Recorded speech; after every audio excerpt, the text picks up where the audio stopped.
Our top story tonight, the regional final round of the high school football season finished. The Longview Lobos faced off against the DeSoto Eagles for a spot in the state semifinals. Sports director Garrett Sanders joins us now with a rundown of the game out in Waco. Garrett, how'd it go? Yeah, that's right, Rachel. You know, the Longview Lobos, they've gone up against the likes of South Oak Cliff and Ruston, Louisiana, as well as going undefeated through district play. But today, many believe this would be their toughest test of the season so far. The Lobos were more than ready for DeSoto.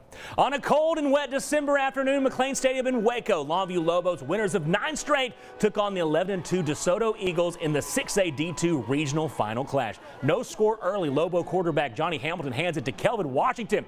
Bursts up the middle, slips a couple tackles, and runs it in for the touchdown, putting Longview on the board first. Longview goes up 6-0 after the extra point was blocked. DeSoto would answer. Eagles quarterback Keldon Ryan drops back, airs it out to the end zone and finds Dalen Singleton.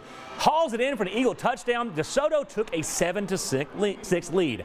But here come the Lobos again. This time it's going to be Buster Mumphrey, who keeps his balance after the initial contact before dragging the DeSoto defender on a long run here, setting Longview up deep in DeSoto territory. A couple plays later, Hamilton taking the snap and gives it to Washington. And watch this, is Boozy slipping through the defense, running in for his second touchdown in the first half. Longview goes up 13-7. Boozy couldn't be stopped in the first half or all game long. Lobos backed up inside their own 10-yard line. That's when Washington gets around the right side, breaking free, turning the Jets, and Boozy takes it all the way to the house. That's a 94-yard touchdown run, extending Longview's lead 20-7 in the second quarter. They led 23-7 at the half, and the Lobos are moving on. Longview rolls over DeSoto 50-14, punching their ticket to the state semis. Head coach John King and his team knew they were considered underdogs entering the matchup and answering with a resounding victory over the Eagles in Waco.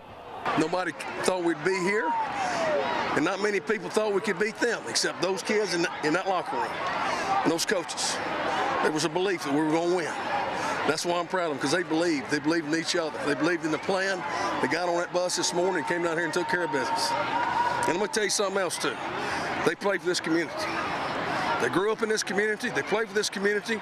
It means something to them, and it's the heart and soul of this Longview High School and Lobo Nation.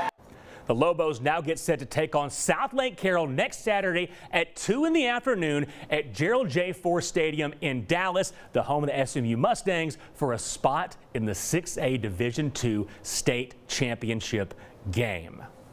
We now have 5 East Texas teams moving on to the state semifinal round and just 1 win away from punching their tickets to Arlington and the state championship. We'll be there on the road to AT&T Stadium, reporting live in studio. Garrett Sanders, Rachel, back to you.